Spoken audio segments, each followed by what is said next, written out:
오늘 제목이 주의 교양과 훈계로입니다. 그 다음 페이지 넘기시면 에베소서 6장 4절 우리가 읽었던 말씀인데 다시 한번 읽도록 하겠습니다.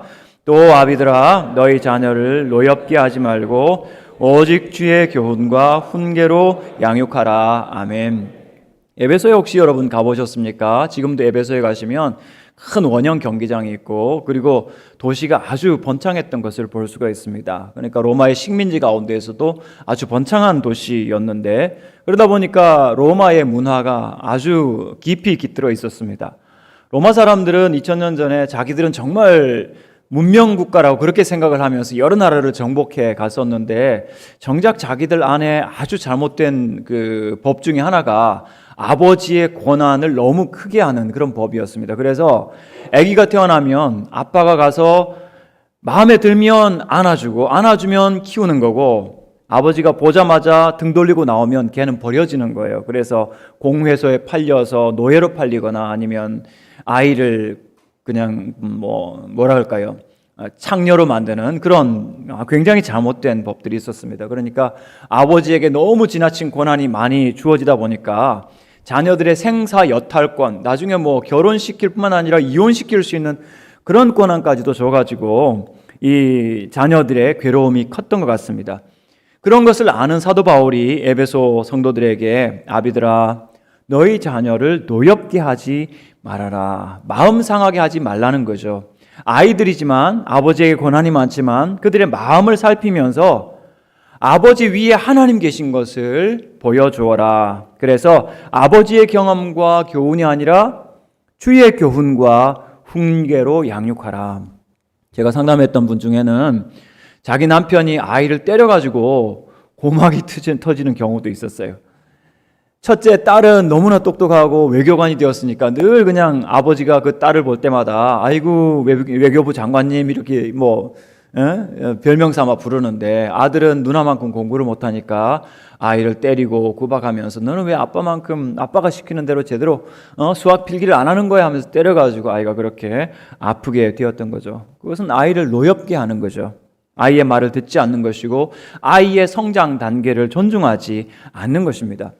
우리 믿음의 아버지들은 내 경험과 내 기준이 아니라 하나님의 기준으로 자녀들을 바라보셔야 합니다. 내 눈을 가지고 내 기대를 가지고 자녀들 바라보시면 여러분 실망하게 되어 있고 실망하면 아이를 혼내키게 되어 있거든요. 근데 우리 위에 하나님이 계셔서 이 아이에 대한 하나님의 계획이 있다고 여러분 믿으신다면 하나님께서 반드시 붙들어 주실 거예요. 연세 드신 장로님들이 저한테 와서 후회할 때가 있습니다.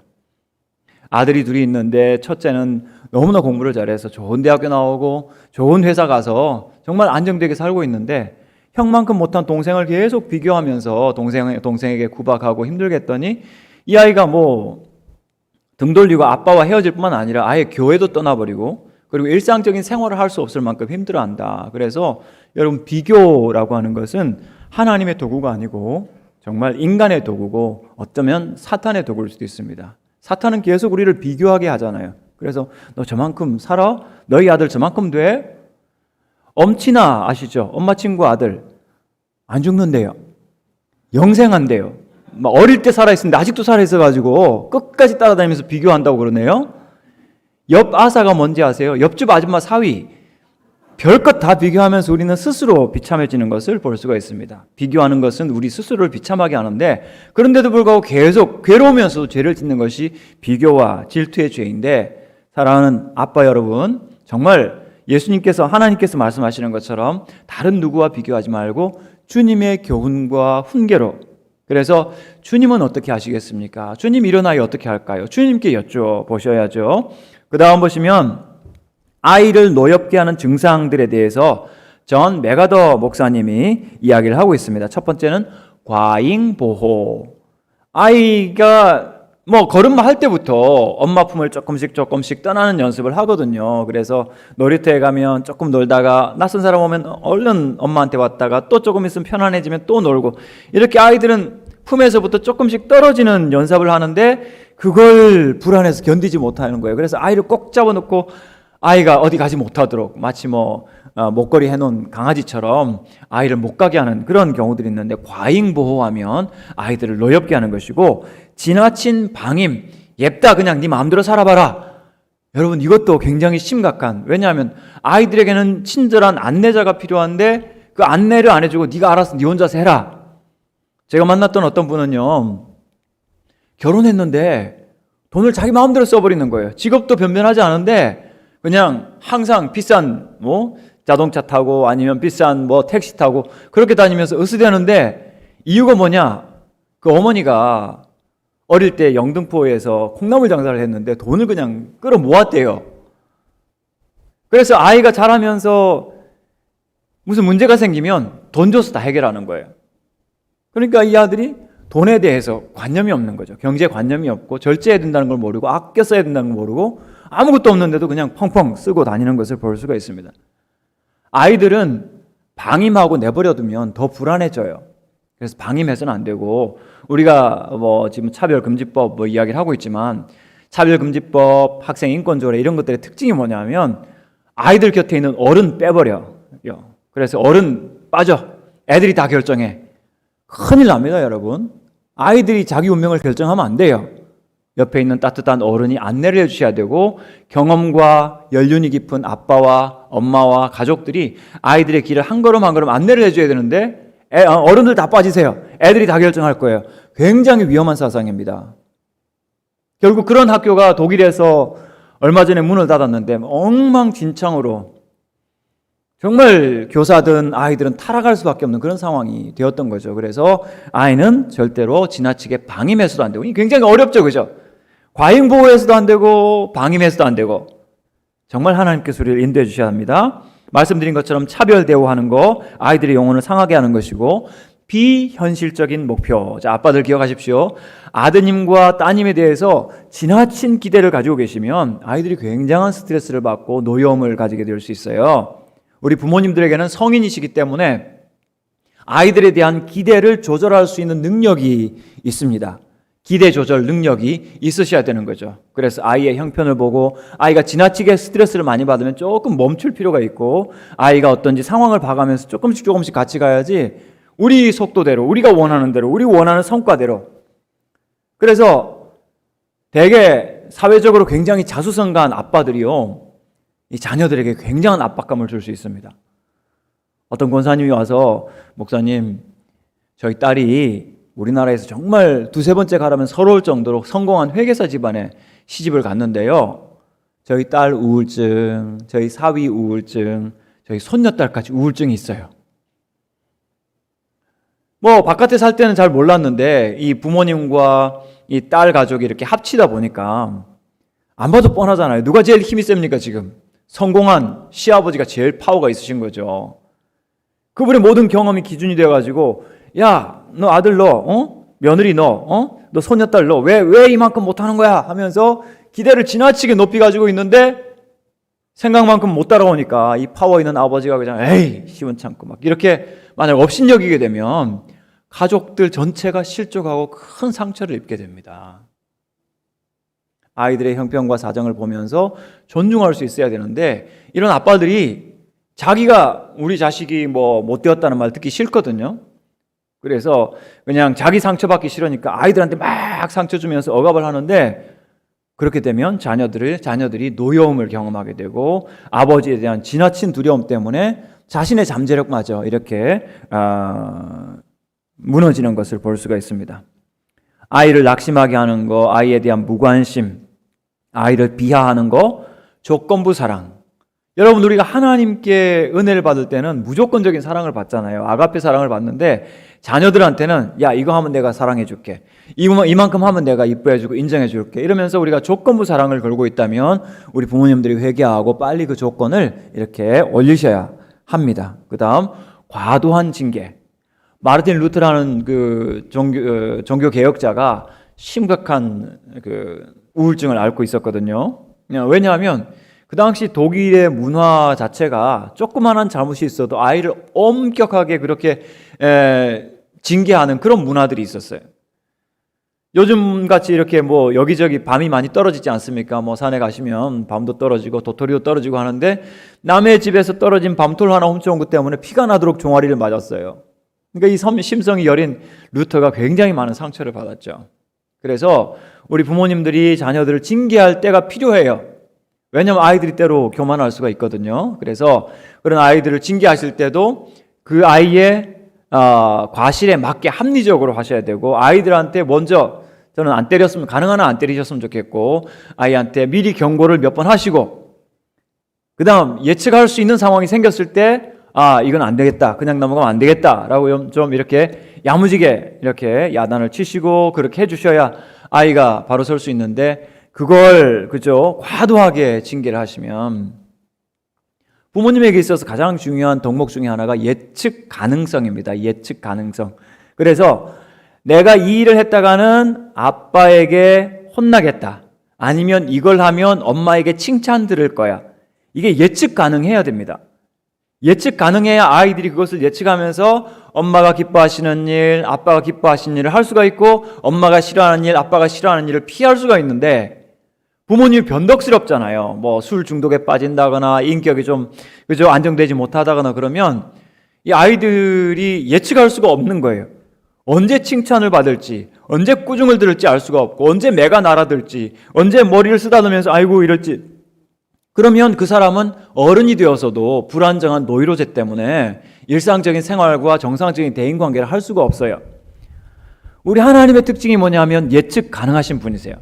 심지어 구약시대에도 요나서 4장 1절 2절 보시면 요나가 왜 니느웨로 가지 않고 다시스로 갔는지를 설명을 하면서, 하나님은 은혜로우시고 자비로우시고 노하기를 더디하시고 그들에게 재앙을 내리지 아니하시는 하나님인 줄 내가 알았기 때문입니다. 어떻게 생각하면 하나님은 뻔하신 분이시다. 내가 저 악한 성, 우리 민족을 멸망시킨 저 니느웨 성 가서 회개하시오, 40일 만에 성이 무너질 것이다 외치기만 하면 그 사람들이 그저 회개하면서 죄를 뒤집어 쓰고 이렇게 할 때, 그런 모습 보면 하나님이 틀림없이 마음 약해져 가지고 저들한테 내릴 재앙을 안 내리시는 하나님 줄 내가 알았기 때문에, 뻔하신 분인 줄 내가 알았기 때문에 제가 니느웨로 가지 않고 다시스로 갔습니다. 구약시대에 하나님의 율법이 엄격하게 살아있던 그 시대에도 요나는 하나님이 자비로우시고 은혜로우신 하나님, 죄를 용서하시는 하나님인 줄 알았던 거죠. 그렇다면 우리 부모님들도 가혹하셔서는 안 됩니다. 조그마한 어떤 과실에 대해서 지나치게 엄격한 벌을 내리시면 아이들이 굉장히 상처를 입게 되고, 그 다음 행동과 그 다음 일들에 예측할 수 없으면 아이들은 기가 죽어버리고 삶을 살아갈 잠재력과 힘까지도 다 빼앗길 수 있다는 사실을 기억하고, 혹시 여러분 어른들이 지나치게 아이들한테 화를 내는 이유는 아이들 때문도 있지만 다른 일이 안 돼서 그럴 경우가 많거든요. 대인관계, 사업관계가 실패하거나 혹은 여러 가지 사정이 좋지 않을 때 아이들한테 막 이렇게 화풀이하는 경우들이 많은데, 그렇게 되지 않도록 우리가 회개해야 되고 살펴야 되고, 만약 과거에 그런 일이 있으셨다면 오늘이라도 문자해가지고 내가 그때 참 미안했다라고 말씀을 하시면 여러분 정말 아이들 마음에 회복이 있을 겁니다. 그래서 자녀를 키우고 있는 분들만 아니라 이미 키웠지만 내가 혹시 부모로서, 아버지로서, 어머니로서 잘못한 것이 있으면 이거 내가 잘못되었습니다 라고 인정할 수 있으면 아이들은 부모님을 더 사랑할 수 있고 존경할 수 있고 따를 수가 있는 거죠. 저 지방에 있는 어떤 교회 가서 이렇게 말씀을 드리게 되었는데, 장로님 한 분이 오셔서 아주 통안의 회개를 하셨어요. 제가 아이들이 어릴 때 너무 거칠게 매로 이렇게 키웠는데 제가 정말 잘못한 것 같습니다. 그래서 아이들한테 사과하려고 합니다 라고 했는데, 오늘 그런 또 마음에 감동이 있으시면, 사실 부모님이 아이들한테 사과하는 거 굉장히 용기가 필요합니다. 저도 그래봤지만 굉장히 용기가 필요하거든요. 근데 제가 생각할 때 자녀들에게 그때 내가 생각하니까 너한테 참 미안했다라고 말할 수 있다면 그 부모님은 정말 인격이나 신앙에 있어서 좋으신 분이라고 저는 확신합니다. 그 다음 보시면 엄마 수업에 대한 이야기를 먼저 하려고 합니다. 오늘 엄마 수업, 아빠 수업, 엄마 아빠 팀 수업 이렇게 세 가지로 나눠졌는데, 제가 3년 전인가 엄마 수업이란 책을 썼어요. 근데 그 책의 정확한 제목은 다시 시작하는 엄마 수업입니다. 왜냐하면 왜 다시 시작하냐면 뭐 제가 엄마가 아니기 때문에 좀 주제 넘은 면이 있는데 그 전에 엄마 수업 책을 보니까 어떤 스님이 썼더라고요.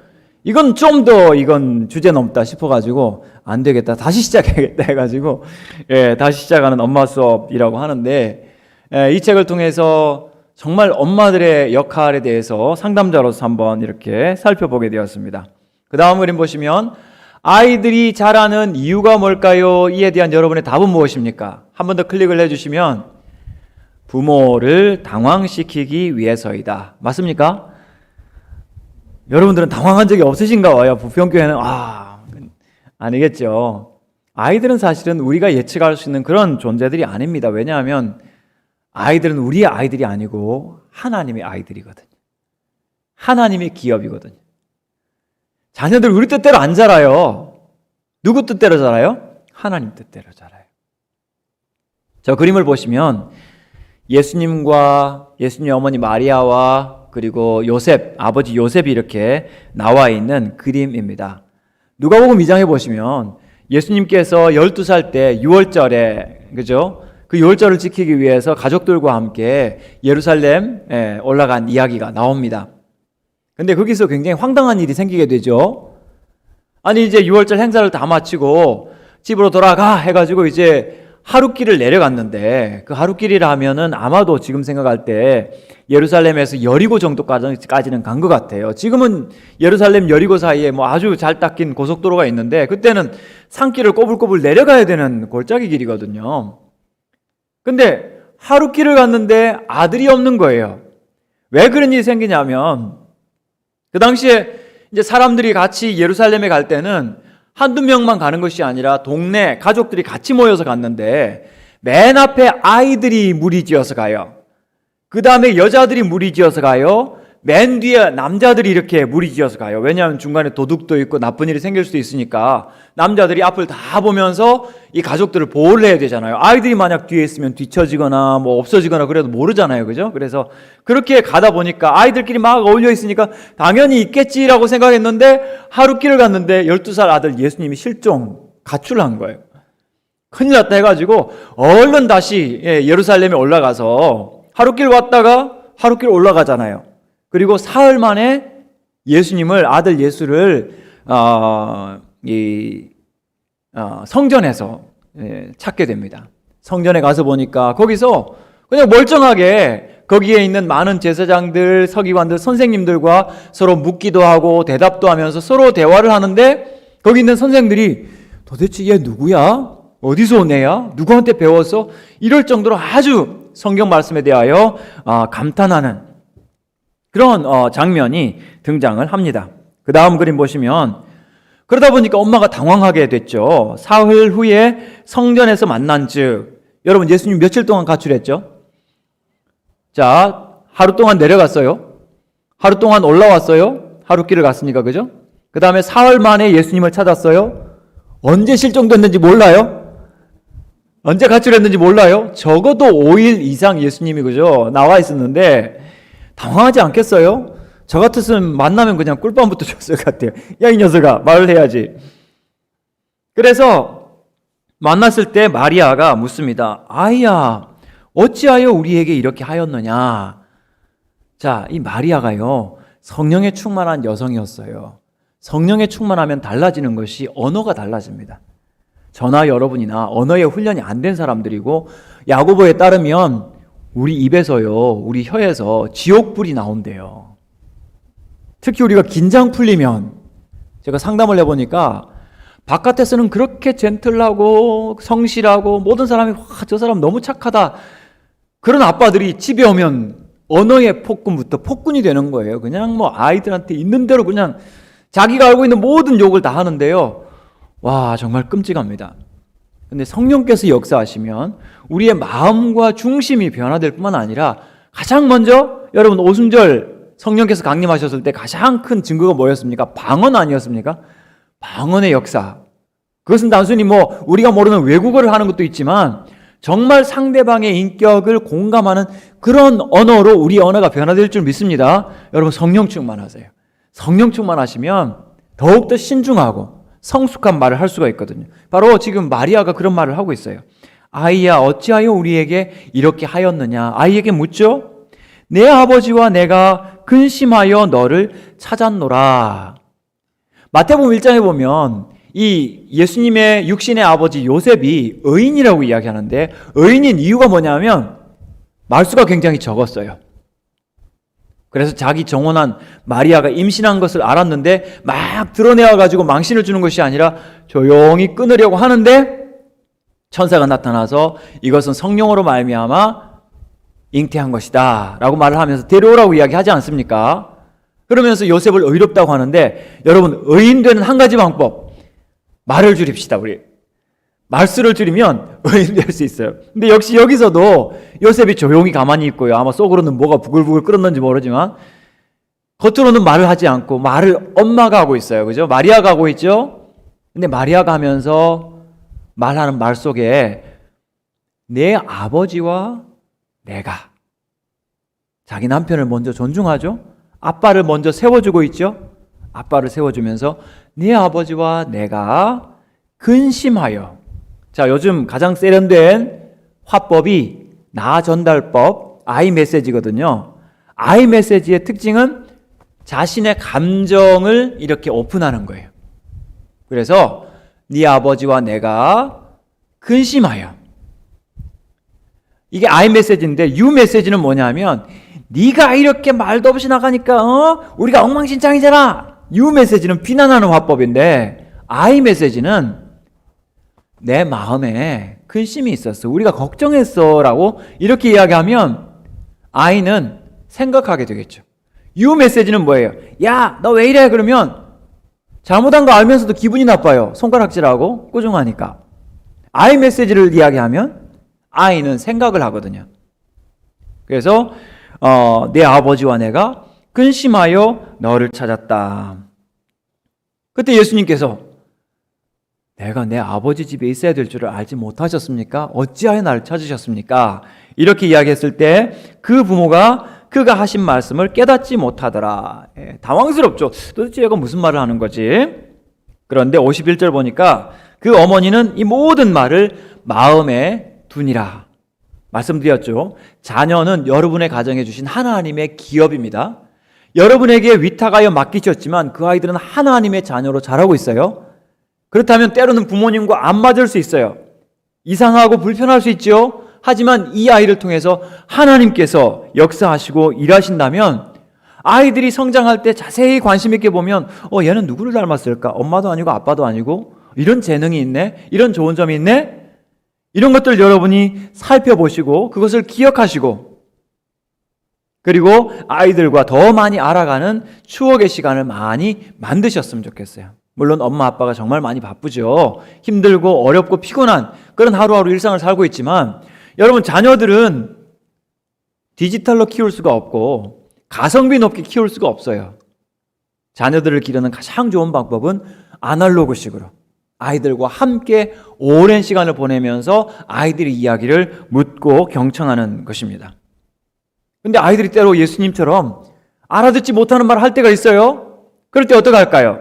그 어머니는 이 모든 말을 마음에 두니라 라고 이야기했습니다. 자, 그 다음 보시면 이제 우리 어머니 아버지가 좋은 성숙한 어머니 아버지가 되고 하나님의 주권을 인정하는 어머니 아버지가 되는 방법, 기초, 그것은 바로 엄마 아빠가 먼저 새 사람이 되는 겁니다. 말씀드린 것처럼 호감 주는 사람이 아니라, 매력적인 사람이 아니라 새 사람이 되어야 합니다. 새 사람은 물과 성령으로 거듭난 사람입니다. 물은 세례를 가리키죠.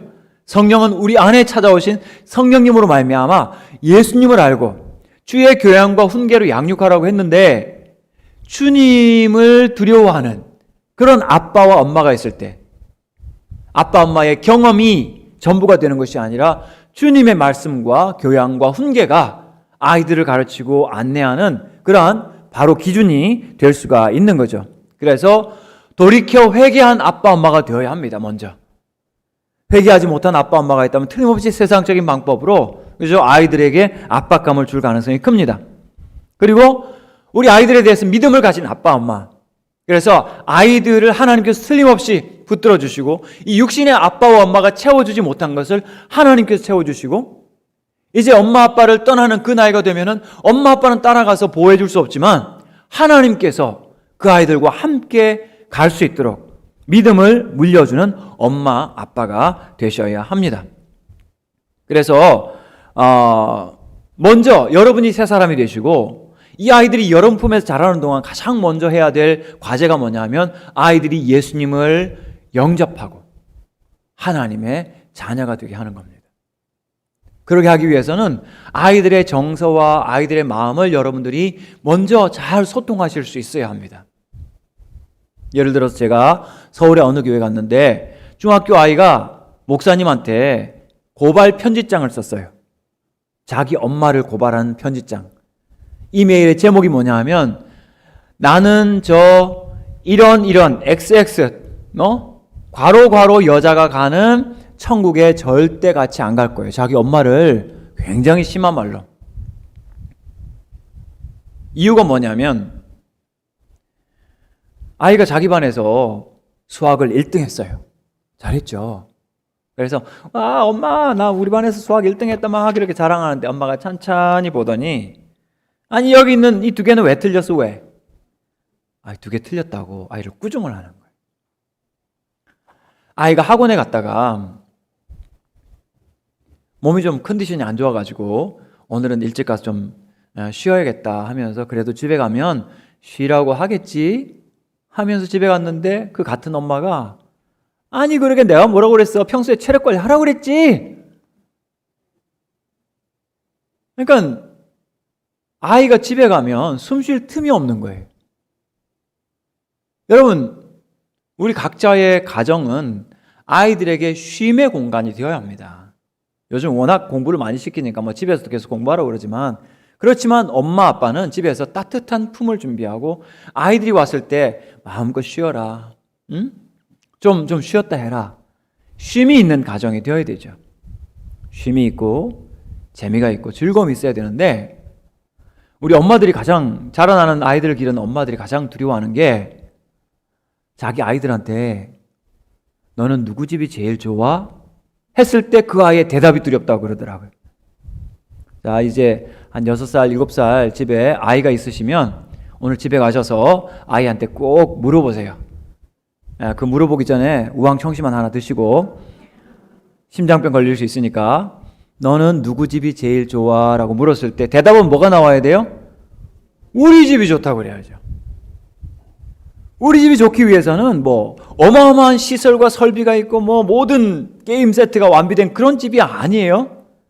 왔을 때 마음이 편한 집이에요. 마음이 편하고 집에 왔다. 이제 좀 긴장 놓고 쉬어야겠다. 엄마 아빠가 나를 있는 모습 이대로 환대해 주시겠지? 이런 가정이 되어야 되는데 아이들이 가정이 마치 지옥과 같다면 도대체 그 아이가 어디 가서 쉴 수 있을까요? 어떤 선생님의 아이였는데 그 아이는 친구 집을 너무 부러워해요. 그 친구는 엄마가 조그마한 구멍가게를 하는데 그 엄마가 너무 부러워요. 왜냐하면 그 엄마는 밥을 해주니까. 그래서 자기는 커서 자기 엄마처럼 안 되겠대요. 그냥 친구 엄마처럼 구멍가게 하더라도 자기 아이에게 따뜻한 밥을 해주는 그런 엄마가 되고 싶다 하더라고요. 근데 어떤 것이나 밥을 사서 먹이든 어떻게 하시든 중요한 것은 엄마가 아이한테 관심을 주고 아이가 왔을 때 환대해주고 환영을 해줘야 되는데 그런 따뜻한 집이 없으면 정말 아이들은 끔찍한 경험을 하면서 힘들게 자랄 수가 있는 거죠. 그 다음 그림 보시면 아이에게 길을 묻다. 아이들한테 물어보셔야 합니다. 아이들이 좋아하는 것이 무엇인지 아이들이 하고 싶은 것이 무엇인지 잘 물어주고 경청하는 엄마가 좋은 엄마고 좋은 아빠라고 할 수 있습니다.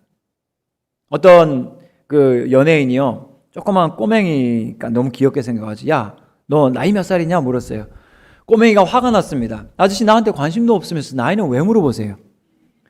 물어보려면 제 고민이 뭔지 물어봐 주세요. 그래 미안하다. 너 고민이 뭐냐? 왜 우리 엄마는 아침마다 나한테 물어보지도 않고 밥을 물에다 말아서 먹이는지 모르겠어요. 그 아이 엄마는 왜 물어보지도 않고 밥을 물에다 말아서 먹일까요? 1번 아이를 위해서, 2번 엄마 자신을 위해서. 누구를 위해서? 경험 있으세요? 엄마 자신을 위한 거죠, 그죠?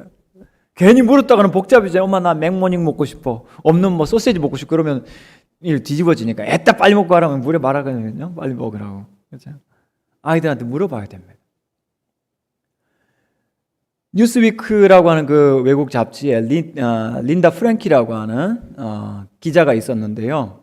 그 기자에게 이제 이혼한 가정의 자녀들의 경험에 대해서 기사를 쓰라고 하는 그런 이제 회사의 지시가 떨어졌습니다. 그래서 제일 먼저 자기의 두 딸에게 인터뷰를 했죠. 자기가 얼마 전에 이혼을 했으니까. 근데 둘째 딸이 정말 자기가 엄마가 이혼한 과정에 비참했다고 이야기하는 거예요. 그래서 엄마가 깜짝 놀랐죠. 아니 왜 엄마한테 이야기 안 했어? 그 아이가 뭘 했는지 아세요? 엄마 나한테 안 물어보셨잖아요. 아이의 마음이 어떤지, 엄마 아빠가 이렇게 불화할 때 너의 기분은 어떤지 안 물어봤다는 거죠. 안 물어보는데 누가 대답하겠어요? 더구나 엄마 아빠가 막 사이 좋지 않아서 이렇게 싸우면 아이들은 눈치를 보게 되죠. 아이들은 굉장한 책임감을 느껴요. 아이들이 혹시 내가 잘못해서 엄마 아빠 저런 거 아닐까? 내 잘못 때문에 엄마 아빠가 이혼하게 되는 것 아닐까? 아이들이 굉장히 고통을 당해요. 그러다 보니까 눈치 보면서 조용히 있는데 그때 엄마 아빠는 아이고 내 신세야 저런 남자 만나가 저런 여자 만나가지고 막 서로 싸우다 보니까 자기 연민에 빠져가지고 아이들이 조용히 있으면 잘 있는 줄 알아요. 아니에요. 아이들이 굉장히 비참해요. 그래서 아이들에게 길을 묻다. 아이들의 마음을 물어보고 주위에서 경청하고 아이들의 말을 마음에 잘 새겨두는 것이 필요하죠. 그 다음 보시면 그럼에도 불구하고 엄마들이 아이들에게 아픈 말을 하는 경우들이 많습니다. 아유 바빠 죽겠는데 엄마 좀 그만 보채. 어휴 냄새나. 가서 씻고 오면 내가 안아줄게. 어떤 선생님이었어요. 이번에 죄송합니다. 선생님 계시면 어떤 선생님 엄마가 학교 갔다 오면 너무나 피곤하니까 자기 어린아이가 귀찮은 거예요. 엄마 안아줘 하고 오는데 그냥 애가 그냥 냄새 나니까 밀쳐버리는 거죠. 근데 그 아이를 직접 만나보니까 지금은 뭐 어른이 됐지만 그 당시에 집에 오면 옛날에는 왜 아파트 키를 목걸이 이렇게 해가지고 다니지 않았습니까? 목걸이하고 다니니까 뭐 놀 사람도 없으니까 수희 아저씨하고 이렇게 놀아주고 수희 아저씨가 놀아주고 집에 오면 엄마가 없으면 텅 비어 있으니까 엄마 속옷 꺼내서 냄새 맡고 하면서 엄마 기다리는 아이인데 막상 엄마가 와서 달려가면 엄마는 밀쳐내는 거예요. 야 가서 씻고 와 냄새나. 아유 귀찮아. 물론 바깥에서 일하시는 것이 힘드시고 피곤하시기 때문에 많이 지치지만 자녀들한테 올 때는 그래도 어른이잖아요. 어른은 조절할 수가 있잖아요. 적어도 에너지 조금은 남겨놓고 자녀들을 위해서 웃어줄 수 있는 그런 엄마들이 되어야죠. 엄마는 아이들한테 거울과 같아요. 여러분 교회 오실 때 거울 보셔요? 안 보셔요? 보셔야죠. 안 보면 실수할 수 있잖아요. 거울 보고 나면 자신감이 생겨서 됐다 하고 이렇게 가는데 아이들도 마찬가지거든요. 아이들 마음에 거울이 있어야 되는데 그것이 아이들 성장기에 엄마가 할 일입니다. 너는 이런 면이 너무 예뻐. 너 이거 너무 잘해. 하지만 이거는 조금만 고치면 어떨까? 이러면서 아이들의 따뜻하고 착한 거울이 되어주면 아이들은 자신 있게 자라요. 근데 만약 엄마가 일찍 돌아가신 링컨 대통령이나 또 제가 책에서 본 페리 노블 목사님 같은 분은 엄마가 한 10살, 9살 때 그때 돌아가셨어요. 물론 링컨 같은 경우는 나중에 세라 부시라고 하는 좋은 계모를 만나기도 했지만 그러나 엄마 친엄마만큼은 못하죠. 그러다 보니까 열심히 일을 하면서 정말 죽어라고 일을 하는데 인정받고 싶어서 이렇게 일을 하는데 누군가가 인정해주고 따뜻하게 안 해주니까 어른이 되어서 심각한 우울증을 앓고 있는 것을 볼 수가 있어요. 그래서 엄마의 존재, 따뜻하게 웃어주는 엄마의 존재는 그 자체가 아이들한테는 축복이고 아이들의 자존감을 견고하게 해주는, 그리고 나중에는 엄마를 통해서 아빠를 통해서 하나님을 알게 해주는 그런 중요한 하나님의 사자들이라는 것. 아기가 자기 방에서 이렇게 자다가 천둥번개가 칠 때가 있지 않습니까? 꽝 하고 천둥번개가 치면 아이가 깜짝 놀라서 엄마 하고 엄마 방에 뛰어와요. 엄마 신앙이 너무 좋아요. 네 방으로 당장 돌아가거라. 임마누엘 하나님이 너의 방에도 같이 계시느니라. 엄마가 이렇게 하시면 어떡하겠어요? 안 되죠, 그죠? 엄마가 어떻게 할까요? 아빠 좀 밀어버리고 오늘 엄마 아빠랑 같이 자자 하면서 아이를 꼭 안아주면서 나중에 엄마가 없을 때도, 너 혼자 있을 때도 하나님은 너와 함께 계셔. 그러면 아이는 엄마의 따뜻한 체온을 느끼면서 하나님이 나를 이렇게 따뜻하게 안아주시고 보호해 주시는구나를 알게 되겠죠. 우리 아이들이 하나님 만나기 위해서는 엄마를 먼저 만나야 되고 아빠를 먼저 만나셔야 돼요. 그래야 아이들이 그 따뜻한 체온 가운데서 아, 내가 하나님의 사랑받는 딸이구나, 아들이구나 알게 되는데, 저의 친구 가운데 정말 대단한 학력을 가진 친구가 있어요. 예일 대학 나왔죠. 뭐 캠브리지에서 박사했죠. 어마어마한 그 경력을 가지고 있는데 안타깝게도 하나님을 아버지라고 잘 못 불러요. 아버지가 너무나 횡포가 심해가지고 자랄 때 상처를 많이 받아가지고. 그래서 엄마 아빠를 통해서 하나님을 만나게 되는데, 아이고 바빠 죽겠는데 왜 좀 그만 보채. 그래서 귀찮다고 해버리면 아이들은 갈 데가 없는 거죠. 여자가 맨날 양말 뒤집어 신어. 오늘 이렇게 벗어 던져놓으면 어떡해? 잔소리. 젊은 어떤 여자 의사 선생님이 상담을 받으러 왔는데요. 참 안 됐어요. 왜냐하면 5학년 때 아버지가 세상을 떠났어요. 그러다 보니까 엄마가 자기 남편이 세상 떠나고 남편이 이렇게 하던 사업을 물려받아가지고 혼자서 끙끙대면서 일을 하는데 얼마나 힘들지 않겠어요? 그러니까 이 아이가 기억한 엄마의 모습은 청소년기에 항상 혼자서 울고 있는 엄마. 열심히 공부해가지고 레지던트가 됐어요. 큰 병원에서 레지던트를 하고 있는데, 근데 그 병원에서 안타깝게도 대학생이었던 자기 여동생이 세상을 떠났어요. 갑작스럽게. 그래서 제가 물었죠. 여동생 세상 떠났을 때 마음이 어떠셨어요? 물었더니 뭐라고 대답해야 돼요? 슬펐어요 해야 되잖아요. 근데 부담스러웠어요. 뭐가 부담스러웠어요? 엄마의 잔소리가 부담스러웠어요. 물론 엄마가 너무나 힘든 것은 알지만 엄마가 힘들기 때문에 아이들한테 막 그죠? 야, 너는 왜 그렇게 앉았어? 왜 그렇게 섰어? 왜 그렇게 걸어다녀? 왜 그렇게 계속 잔소리를 하니까 아이가 노이로제가 걸린 거예요. 그래서 어른의 일은 어른들이 잘 해결하고 아이들에게는 따뜻함과 환대와 그들의 미래를 향한 걸림돌이 되지 않도록 아이들에게 너른 품을 여러분들께서 보여주셨으면 좋겠습니다. 돈 좀 작작 쓰고 다녀. 누가 이야기를 들었냐면 조금 이따 우리가 보겠지만은 이 엄마도 싱글맘이었어요. 혼자 딸 둘이를 기르면서 그냥 돈 걱정이 아무래도 있다 보니까 이 아이한테 그죠? 돈 좀 작작 쓰라 그러는데 이 아이가 돈을 절대로 작작 쓰는 아이가 아니에요. 아무렇게나 쓰는 아이가 아니거든요. 제가 이 아이를 처음 만났을 때 나이가 한 17살, 18살이었는데 정신연령 35세였어요. 성숙했죠? 어린 나이에 너무 성숙한 것은 우울한 거예요. 철이 너무 빨리 들면 안 돼요. 여러분 아이들 얘는 왜 이렇게 철이 안 들어? 아이들 철 안 드는 게 정상이에요. 걔가 정상이에요. 애들 철 들면 안 돼요. 우울해져요. 애들은 그냥 애들답게 커야 되고 에이 녀석 하면서 여러분과 함께 그죠? 이렇게 성장해 가야지 너무 일찍 철드는 거 그렇게 좋지 않아요. 그 대신 부모님이 할 일은 뭐냐면 비록 경제적으로 어렵고 힘들더라도 너무 큰 걱정을 아이한테 떠맡기지는 말았으면 좋겠어요. 부모님이 이런 부모님이 해결하고 담대한 마음 가지고 하나님 신뢰하면서 아이들에게는 따뜻하고 좋은 인격의 양분을 줄 수 있도록 우리가 애를 썼으면 좋겠고, 어떤 엄마 좀 심하게 이렇게 이야기해요. 아프다고 그러지 마. 넌 왜 이렇게 많이 아파? 약한 거 잘못된 거야. 여러분 약한 게 잘못된 겁니까? 아니거든요. 약한 거는 관심을 보여주고 위로해줘야 될 거지 잘못된 게 아니에요. 관리 잘하면 돼. 병원 가야 돼. 병원. 중학교 입시 떨어지면 가서 죽어야지. 엄마가 아이한테 이런 말을 할 수 있을까요? 정말 무시무시한 말을 우리도 모르게 막 하게 되는 것을 볼 수가 있습니다. 그 다음 보시면 어느 여고상의 이메일인데요. 저는 고3 수험생활을 하기 전 엄마께 정말 간곡하게 부탁을 드렸습니다. 제발 고3 수능을 보기 하루 전이라도 나를 믿고 성적이 오를 때까지라도 시간이 걸릴 테니 정말 나를 믿어달라고. 성적이 안 나와도 믿고 속상한 일이 있어 나를 믿고 결과를 기다려보자고. 자, 이 아이가 원하는 반복되는 동사가 뭐죠? 믿고입니다. 맞습니다. 믿고입니다.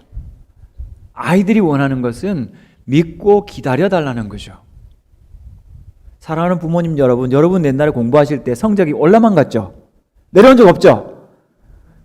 벌써 다 잊어버렸죠. 올라갔다 내려갔다 하셨어요. 내려가야 또 올라갈 거 아니에요. 그런데 성적 내려갔다고 막 이렇게 야단만 치시면 아이들 낙심합니다. 그거 부모님이 짓는 죄예요. 하나님 앞에 회개하고 빨리 고치셔야 되죠. 그죠? 그래서 나를 믿어달라고. 아이들의 소원이 그래요. 아직 어리지만 나를 어른처럼 좀 믿어주시고 좀 기다려주세요 하는 그런 마음이 있죠. 그 다음 페이지 보시면 첫째여서 집 사정 잘 알고 있고 죄송해하니까 불편하지 않게 내 앞에서 돈 얘기는 꺼내지 말아달라고.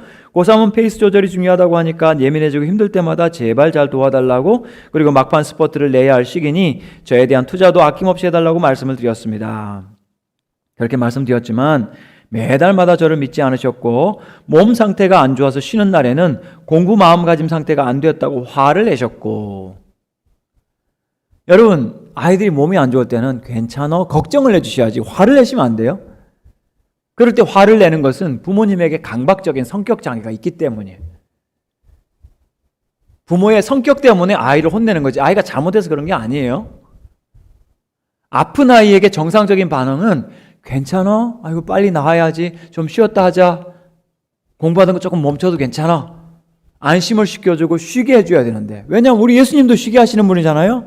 수고하고 무거운 짐진 자들아 다 내게로 오라. 내가 너희를 쉬게 하리라. 유대인들과 바리새인들은 많은 율법을 만들어 놓고 너희들 이거 다 지켜야 돼. 지켜야 하나님 나라 백성이 될 수 있어. 예수님께서 아니다. 내가 다 지킬 거다. 내가 완성할 거다. 나를 믿기만 해라. 내가 너희를 붙들어주고 쉼을 주겠다. 여러분의 가정이 쉼의 가정이 되시기를 축복합니다. 돈에 대한, 성적에 대한, 자리에 대한 경쟁으로 정말 쉴 틈 없이 빡빡한 가정이 아니고 집에 왔을 때 집에 왔다. 쉬어야지. 좀 쉬었다 해라. 어떤 엄마는 그런 질문 하더라고요. 우리 애는 항상 쉬는데 어떡하죠? 많이 쉬었으면 공부할 수 있도록 또, 그죠? 도전을 해줘야죠. 쉬기만 하면 안 되겠죠. 그죠? 그럴 때마다 말씀드렸지만 매달마다 저를 믿지 않으셨고 몸 상태 안 좋은 화를 내셨고 성적이 낮게 나올 때는 비난하셨고 갖가지 엄마가 하는 모든 사람들과 비교를 하셨고 독서실 비용 때문에 죄송한 줄은 알지만 정말 필요한 것 같아서 독서실을 다니게 해달라고 3일간 고심껏 때 이 아이 우울한 거 맞죠? 그죠? 엄마한테 독서실 비용 달라는데 요즘 뭐 스터디 카페라고 할 수 있겠죠? 무슨 3일간이나 고민을 하고 이야기를 하는 거예요. 엄마 사정 아니까. 그만큼 이 엄마를 너그럽게 이해하는 아이인데 저 때문에 돈이 나가서 동생이 학원을 끊게 되었으니까 성적이 떨어진다고 돈 좀 작작 쓰라는 말씀도 마다하지 않았습니다. 저는 정말 속상합니다, 목사님 하면서 그 다음 보시면 엄마가 자기를 볼 때 우리 애기라고 불러줬으면 좋겠는데 뭐 어림도 없고요. 나의 말을 이야기 섞지 않고 들어줬으면 좋겠다. 요즘 라떼라는 말 많이 하잖아요. 그죠? 엄마 아빠 꼰대가 되시고 나면 라떼는 어땠는지 알아? 뭐 이런 말씀 많이 하시거든요. 반성하시고 라떼 이야기를 안 하셨으면 좋겠어요. 라떼도 좀 적게 마시시고. 그 다음 보시면 아이들의 소원이 있습니다. 좀 물어봐 주시면 안 될까요? 혹시 무슨 일이 있냐고. 아이들 표정 보면서 너 오늘 무슨 일 있어? 물어봐 주시고. 너 괜찮아? 물어봐 주시고. 엄마가 어떻게 해주면 될까? 이거 물어봐 주면 아이들은 항상 이야기를 준비하고 있어요. 말할 게 많아요. 성장하는 아이들 가운데 내성적인 아이들이 있습니다.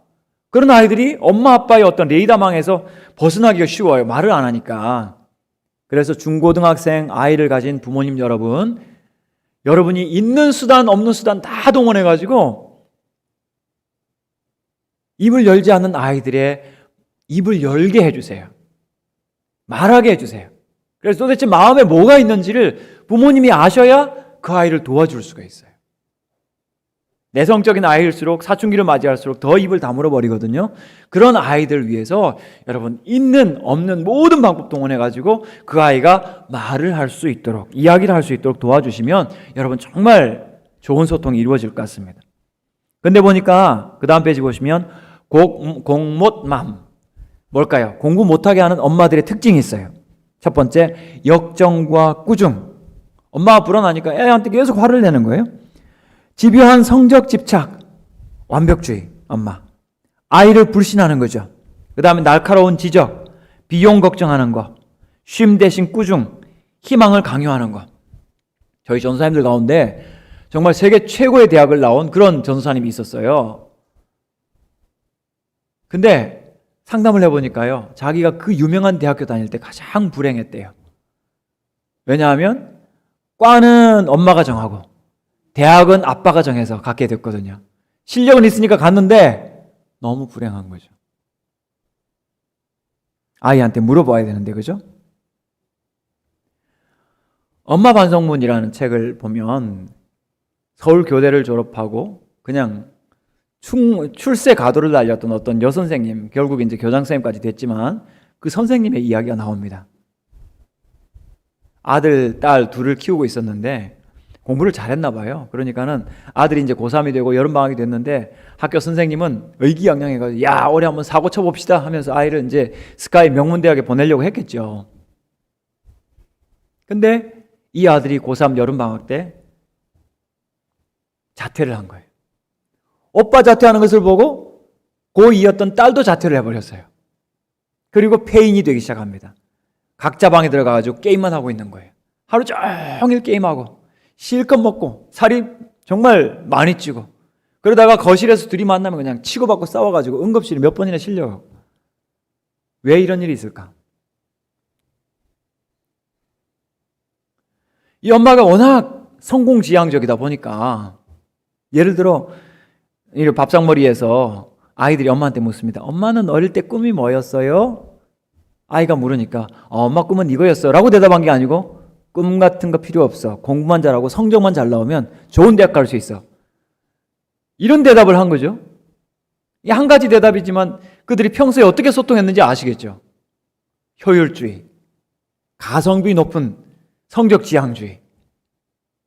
아이의 정서는 전혀 관심이 없다 보니까 아이들이 어느 순간 완전 배신을 하면서, 엄마 기대에 대한 배신이죠. 전혀 기대와 다른 그런 삶을 사는 것을 볼 수가 있어요. 우리가 하나님을 아이들한테 가르치기 위해서는 아이들을 먼저 공감해 주셔야 합니다. 아이들과 마음이 맞아야 돼요. 아무리 MZ세대라고 이야기하지만 그 아이들도 자기 마음을 알아주는 엄마 아빠가 필요합니다. 혹은 주일학교 선생님들, 부모님으로부터 제대로 공감받지 못하는 아이들이 교회 오는 것이 행복한 이유는 뭐냐면, 요즘 교회 전도가 쉽지 않습니다. 그죠? 아파트 전도가 쉽지가 않아요. 더더군다나 여러분, 초등학교 앞에 가서 전도지 나눠주면 이제 큰일 납니다. 잡혀갑니다, 이제. 개인 인권, 학생 인권 해가지고 아이의 안전을 위해서 못해요. 하지만 교회를 가장 아름답게 만들 수 있는 방법, 공감하는 선생님, 아이에게 질문해주고 조금 전에 얘기해서 무슨 일이 있냐고, 괜찮냐고 관심 가져주는 사랑의 소통이 이루어지면 우리 교회에 치료받을 아이 하나님께서 많이 보내주실 줄 믿습니다. 정말 많은 스트레스와 성장에 어려움이 있지만 교회가 따뜻하게 아이들을 맞아주고 공감해 줄 때 아이들은 그 공감을 통해서 하나님을 만나게 되는 겁니다. 그 다음 보시면 공못맘 15번에서 아이의 스트레스를 엄마가 모른다. 공부가 진리라고 이야기한다. 남들은 공부하는 놈은 뭐하냐? 항상 비교하는 엄마들. 자녀를 자랑하고 경쟁하고 부러워하고 절망하는 엄마들. 여러분, 아이들을 칭찬하실 때 아이들의 노력과 행동을 칭찬해 주세요. 아이들의 외모나 넌 머리가 똑똑하니까 이런 말 하시면 아이들 교만해집니다.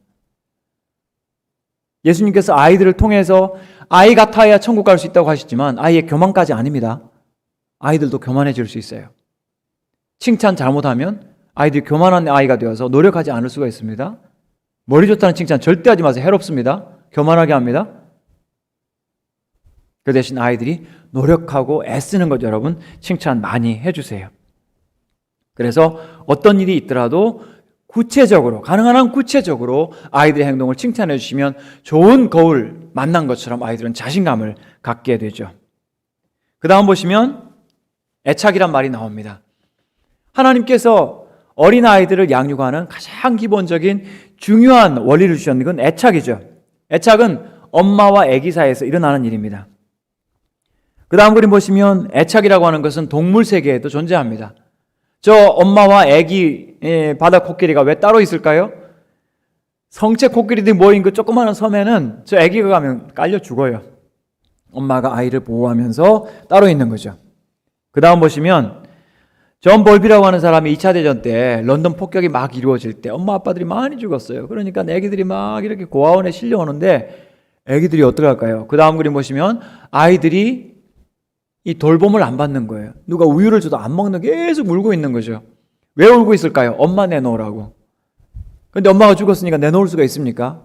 결국 아이가 울다가 지쳐가지고 결국은 울지 않는데요. 그 울지 않는 울음이 그친 거는 절대 좋은 사인이 아니죠. 왜냐하면 아이가 엄마를 포기한 거니까. 아이의 마음에 깊은 상처와 절망이 있는 상태라고 이야기할 수 있죠. 이런 과정을 보면서 존 볼비라고 하는 사람이 인간에게는 애착이란 것이 있구나. 애착은 정말 중요하구나. 그 다음 보시면 메리 에인스워스라고 하는 사람이 엄마는 아주 안전기지, secure base라고 해가지고 아주 안전한 기지와 같은 그런 존재다라고 하면서 엄마와 아이의 관계를 보니까 3가지 종류가 있는데 안정된 애착, 불안한 애착, 회피적 애착. 그래서 실험을 하는데요. 보통 6개월에서 이제 1년 된 아이를 엄마와 함께 불러서 실험실에서 실험을 합니다.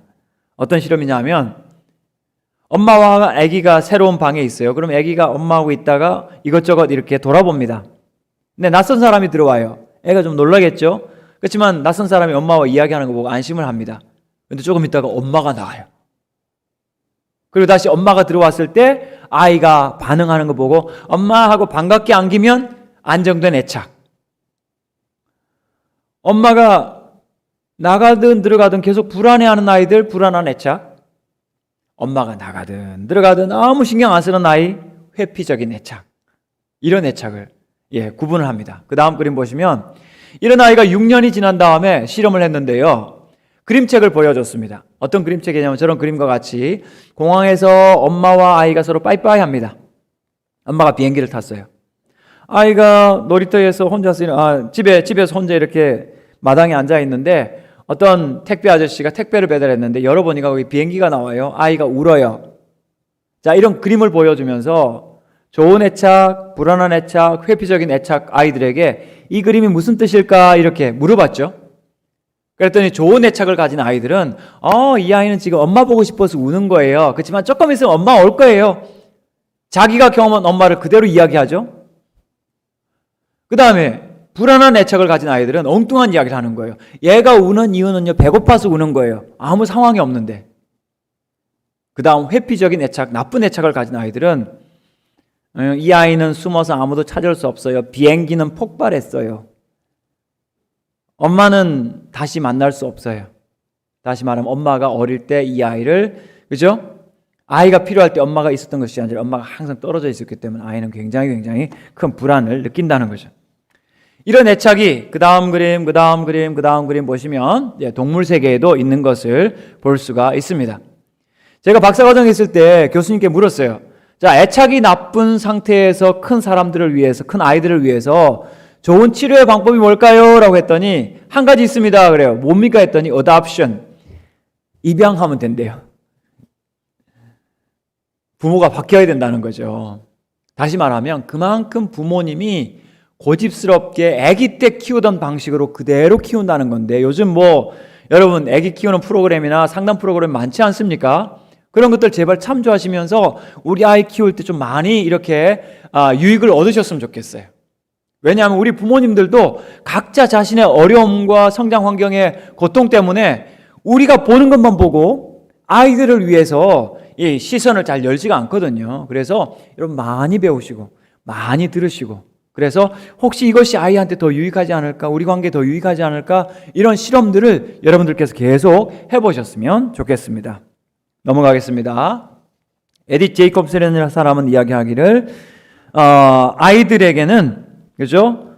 엄마의 두 가지 경험이 내면화되는데 엄마로부터 불안하거나 불쾌한 경험이 내면화될 수 있고 엄마의 정말 건강하고 좋은 경험이 내면화될 수 있다라고 하는데 엄마가 아이를 진심으로 사랑한다면 아이들한테 좋은 것이 이렇게 내면화될 줄 압니다. 그 다음 한번 보겠습니다. 우리 시간을 조금 서둘러서요. 제가 10분 안에 마치도록 하겠습니다. 그 다음 아빠 수업입니다. 자, 이제 아빠 이야기합니다. 그 다음 그림 보시면 자, 그림이 3개가 있죠. 이 그림이 3개 따로 있는 게 아니고 똑같이 그냥 아이 하나를 이렇게 약간 위로 던졌어요. 아빠가. 그랬더니 맨 왼쪽에는 아빠가 생각할 때 나는 이만큼밖에 안 던졌어 하는 거예요. 근데 똑같은 그 그림에서 아이는 느낄 때 아빠가 가운데 그림이에요. 아이가 느낄 때 아빠가 나를 이만큼이나 던지네. 그 다음에 맨 오른쪽에 있는 그림은 엄마가 보는 그림이에요. 세상에 애를 저렇게까지 던지다니 큰일 나려고. 아빠와 엄마의 시각이 다르죠, 그죠? 이것이 아이들을 건강하게 하는 거예요. 그래서 엄마는 가정적이고 관계 위주라면 아빠들은 새로운 것들을 탐험하게 하고 또 새로운 세계를 보게 하는 데 있어서 아빠의 역할이 굉장히 중요합니다. 그 다음 그림 보시면 아빠가 잘 놀아준 아이들, 특별히 여자아이들은 알파걸이 된다고 하고요. 근데 아빠의 부재가 크면 아들들에게는 폭력성, 딸들에게는 성적 방종을 낳을 수 있다. 우리 자녀들이 컸다고 안심하지 마세요. 아빠들이 따님들과 제대로 소통하지 못하면 엉뚱한 일들이 생길 수가 있어요. 아이들이 대학생이라 하더라도 여러분 따님들과 따뜻하게 격려해주고 정서적으로 편안함을 가정에서 주셔야지 그렇게 하지 않으니까 대학생인데도 바깥에 나가서 자기 마음대로 생활하는 그런 교회 자매를 보았습니다. 아빠가 자녀들과 함께 시간을 가져야만 자녀의 능력을 과소평가하거나 과대평가하지 않고 자녀들에게 적절한 자극을 주어서 건강한 자신감을 자라게 할 수 있다. 이게 아빠들에게 주는 교훈입니다. 그 다음 보시면 황제 펭귄 나오죠? 여러분 영하 60도에서 이 알을 부화하는 남극의 신사 황제 펭귄, 그 알을 부화하는 것은 아빠들이에요. 아빠들이 근데 이 알이 부화될 때 되면 4개월을 굶거든요. 근데 놀랍게도 이 새끼가 부화를 할 때 아빠의 배에서 베이비 밀크가 나와요. 먹을 게 나와요. 참 하나님께서 신기하게 만물을 지으셨죠. 그래서 그 새끼가 받아서 먹고 그 다음 엄마가 다시 돌아와서 서로 이렇게 새끼를 함께 기르는 것을 볼 수가 있습니다. 그 다음 보시면 이런 아빠에게 좋은 자질들을 그죠? 인간 아빠에게도 주셨는데 아빠들이 공감하지 못하는 이유가 약해질까봐, 뒤처질까봐, 내일도 바쁜데 저절로 잘 되겠지 이런 잘못된 믿음 때문인데 여러분 부모님이 아이를 공감해주고 이해해준다고 해서 아이가 약해지지 않아요. 공감해주고 이해해주고 끄덕끄덕 해주시면 아이들은 더 건강하게 자라고 더 독립적으로 잘 자라요. 그래서 안심하시고 아이 약해질까봐 걱정하지 마시고 담대하게 아이들에게 믿음과 신뢰를 주셨으면 좋겠어요. 그 다음 보겠습니다. 네, 그 다음 그림 보겠습니다. 아비들아, 아까 우리가 읽었던 말씀이죠. 그 다음 그림. 예, 넘어갑니다. 네, 이거 보겠습니다. 자, 아까는 마리아가 예수님이 하시는 말씀을 마음에 두었더라라고 했죠. 창세기에 보니까 그의 형들은 시기하되, 그의 형이 누굴까요? 요셉의 형들이죠. 요셉의 형들은 시기하되 그의 아버지 야곱은 그 말을 간직해 두었더라. 요셉이 꿈꾸는 것을 이야기했잖아요. 그러니까 아버지가 꾸중을 했습니다. 네가 네 아버지 엄마가 너한테 절한다는 거냐? 꾸중을 했는데 이 아이 입에서 나온 말을 아빠는 마음에 기억해 두었던 거죠. 다시 말씀드립니다. 아이들은 엄마 아빠의 아이들이 아닙니다.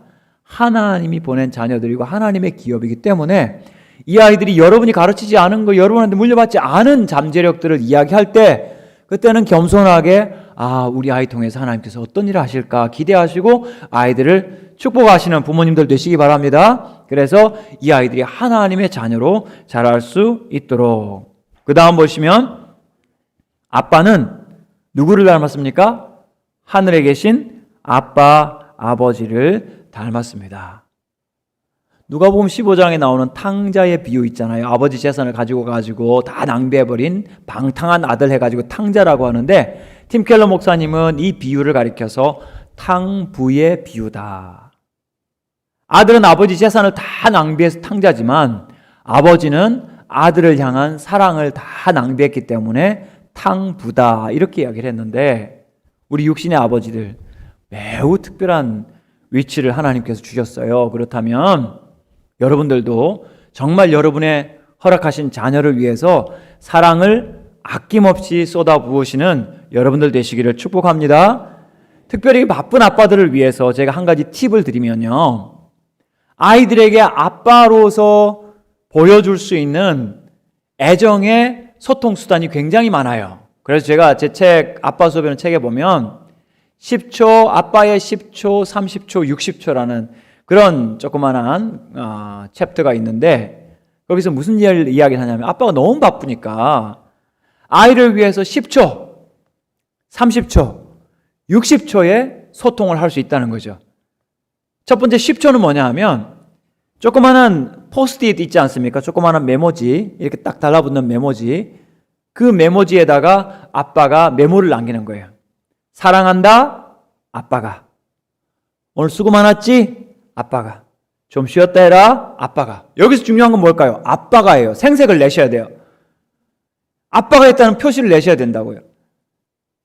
그래서 여러분 잘하고 계신가 봐요? 반응이 없으죠? 그렇게 하셔요. 아시겠죠? 네, 꼭 아빠가를 쓰세요.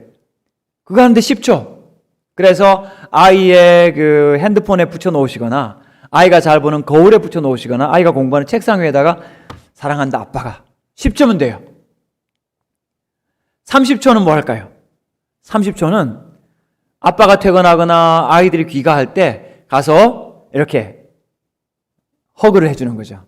아니면 하이파이브를 해주면서 고생 많았지? 힘들지 않았어? 인사하는데 30초. 60초는요? 아빠가 아이들을 위해서 기도해 줄 수 있는 최고 좋은 시간이 아이들이 잠자는 시간이거든요. 아이들 잠자기 전에 찾아가셔서, 혹은 아빠가 먼저 잠들 수도 있지만, 그럴 때는 아빠가 공부하고 있는 아이 찾아가셔서 먼저 축복 기도 해주시는 거예요. 하나님 아버지, 우리 아이가, 우리 딸이, 아무개가 정말 하나님 은혜 가운데에서 사랑으로 잘 자는 아이 되게 해주세요 하고 축복 기도 해주는 거. 그게 우리 아빠들이 할 수 있는 1분 60초의 일이라고 이야기할 수 있겠죠. 그래서 바쁘지만 아이를 위해서 아빠의 흔적들, 아빠의 기억들을 여러분 깊이 새겨주시면 아이들이 정말 은혜 가운데 사랑으로 잘 자라게 될 것 같습니다. 그 다음 보시면 이제 제가 여러 가지 공감에 대한 이야기들을 쭉 해놨는데요. 마음을 물어보세요. 지금 기분이 어때? 학교에서 마음 괜찮았어? 여러분 성적 떨어지면, 야, 네 앞에 누구야? 네 뒤에 누구? 이런 거 묻지 마시고, 너 기분 어때? 이거 물어보세요.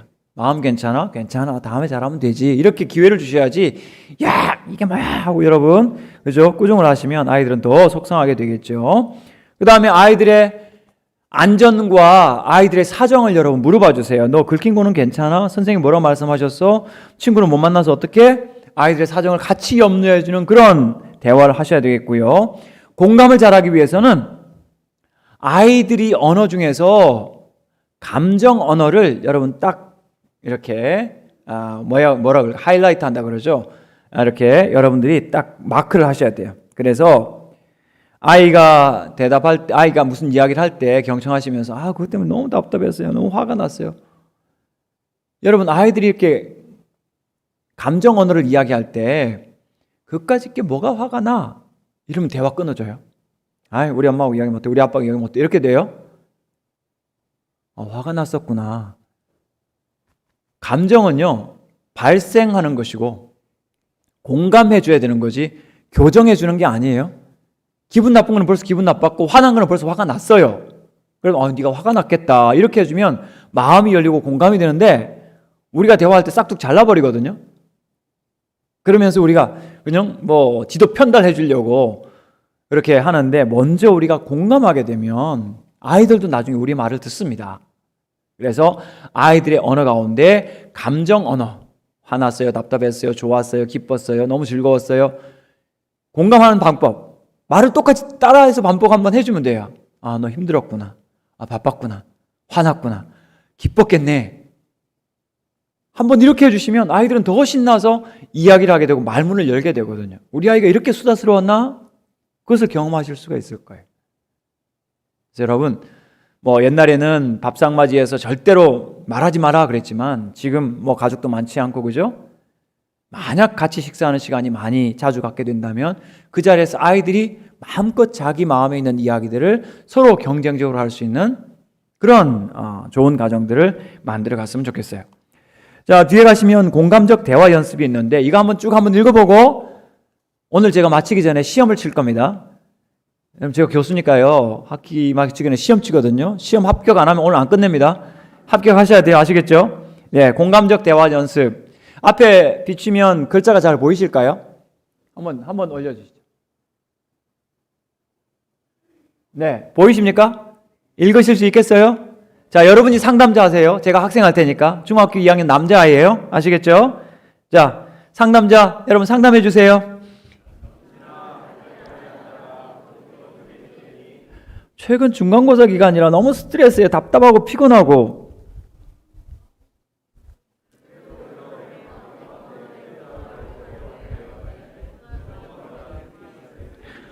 아무래도 시험 기간만 되면 엄마 때문에 미치겠어요. 저보다 엄마가 더 난리예요. 24시간 엄마한테 감시당하는 것 같아요.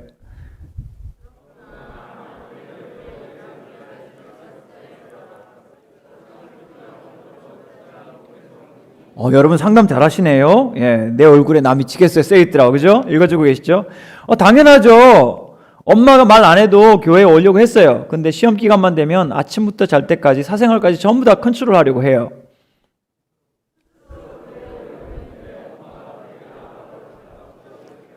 여러분 상담 잘하세요. 아이가 스스로 오려고 했던 이 장점을 확 부각시켜주죠, 그죠? 스스로 오려고 했는데, 그렇지만 엄마가 또 나가라고 그러니까 더 힘들었겠다, 이렇게 공감해 주는 거죠. 그럼요, 매사 이런 식이에요. 알아서 살게 놔두면 좋겠어요. 엄마가 공부하라고 말하면 딱 공부하기 싫어져요. 공부하다가 잠시라도 폰을 만지면 완전 난리예요, 난리.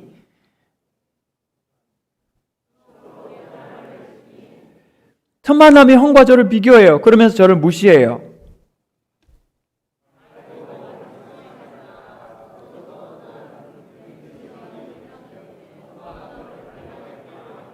자, 마음이 어떠니 물어보셔야 돼요. 그리고 경청하셔야 돼요. 자존심 상하고 분해요. 그리고 엄마가 너무 미워요.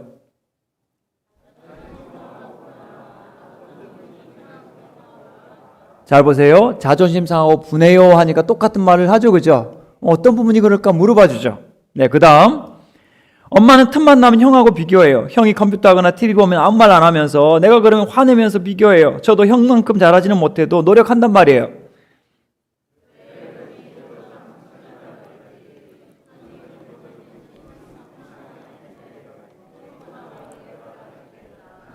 저에게는 최악의 날이에요. 항상. 엄마는 성적 하나하나 보면서 평가해요. 특히 성적표가 나오는 날이면 외식하는 날이에요. 형 성적 때문에요. 그 자리에서 주인공은 항상 형이에요. 저에 대해서는 관심이 없어요. 외식할 때도 온통 형 칭찬밖에 없거든요. 자, 여기서 내담자가 어떻습니까? 엄마한테 관심 받고 싶은 거예요, 자기도. 관심 받고 싶은데 노력하는데 관심을 안 주니까 답답한 거죠. 그래도 온통 형 자랑밖에 안 해요. 제가 작년 1학년 2학기 때 그래도 열심히 해서 반에서 10등 안에 들었는데 엄마는 형 자랑밖에 안 해요. 예, 그때 마음이 어땠니 물어보시는 거예요. 큰일 있을 때. 비참하고 자존심 상했어요. 엄마는 비교하고 간섭만 하지 저를 좋아하지 않아요.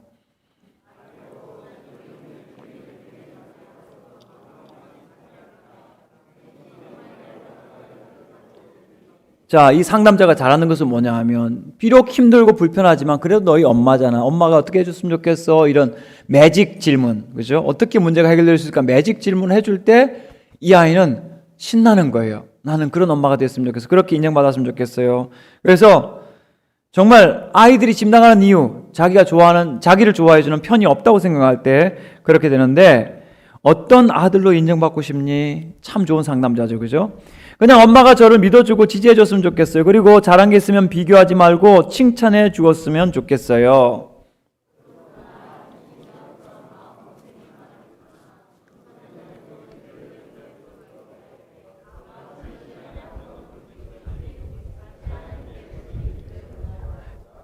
이 아이가 그 다음 주에 교회 나왔을까 안 나왔을까요? 나왔죠. 엄마는 안 변했어요. 집은 안 변했어요. 교회 나오면 너무 신나요. 왜냐하면 전도사님이 자기 마음을 알아주고 친구들이 놀아주고 이러니까 너무나 교회가 좋은 거죠. 그래서 아이들 누군가가 한 명이 한 사람이 딱 한 사람 세상에 한 사람이 그 아이의 마음 알아주면 그 아이는 사춘기 이 어려운 때도 잘 이겨낼 수 있습니다. 그리고 이렇게 누군가 공감해주면요 더 깊은 것들을 나눌 수 있는 그런 용기가 생기고 그 아이는 깊은 마음의 회복을 경험하게 됩니다. 여러분 오늘 이런 대화 꼭 연습하셔서 여러분 가정에서 교회에서 실천하시면 우리 공동체가 달라지게 될 줄 믿습니다. 자, 이제 마지막 시험 친다고 그랬죠? 네, 죄송합니다. 아까 10분 조금 지났는데요. 용서하세요. 상담할 때 가장 중요한 핵심 원리 중에 하나가 제가 가르쳐 드리는 거예요. 이거 아무한테나 가르쳐 주는 거 아닌데 주어를 바꾸지 말아야 한다. 무엇을 바꾸지 말아야 된다? 주어 바꾸지 말아야 된다. 어떤 집사님이 남편은 예수 믿은 지 얼마 되지 않고 주말 되면 저기 강화도에 가서 농사를 시부모님 짓는 농사를 도와드려야 되는데 여러분 농사 짓는 거 쉽습니까? 어렵습니까? 어렵죠. 그래서 이제 농사일 마치고 집에 와가지고 남편 혼자 있는 데서 여보 나 농사하는 거 너무 힘들어 라고 했더니 남편이 대뜸 하는 말이 우리 엄마 더 힘들어 그랬어요. 위로가 됐을까요? 안 됐을까요? 안 되죠. 뭐가 바뀌었어요? 주어가 바뀌었네요. 누가 힘들다고 했어요? 아내가 힘들다고 했으면 여보 나 힘들어 그러면 남편은 뭐라고 해야 되죠? 당신 많이 힘들었지 이게 맞잖아요. 우리 부평교회 남편들 다 그렇게 말씀하시죠, 그죠?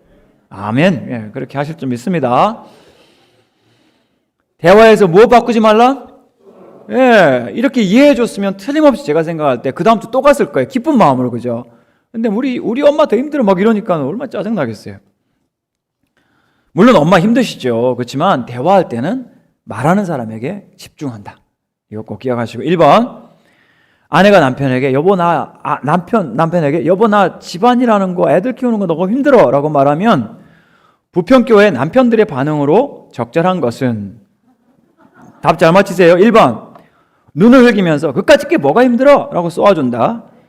2번 가족 사진을 가리키면서 우리 엄마는 더 힘드셔 라면서 엄마에 대한 효를 발휘한다. 3번 나도 힘들어 라며 자기 연민을 일으킨다. 4번 당신 정말 힘들구나 수고가 많네 라며 어깨를 토닥거려주고 대부도 가서 맛있는 바지락 칼국수도 사준다. 4번 4번 맞았습니다.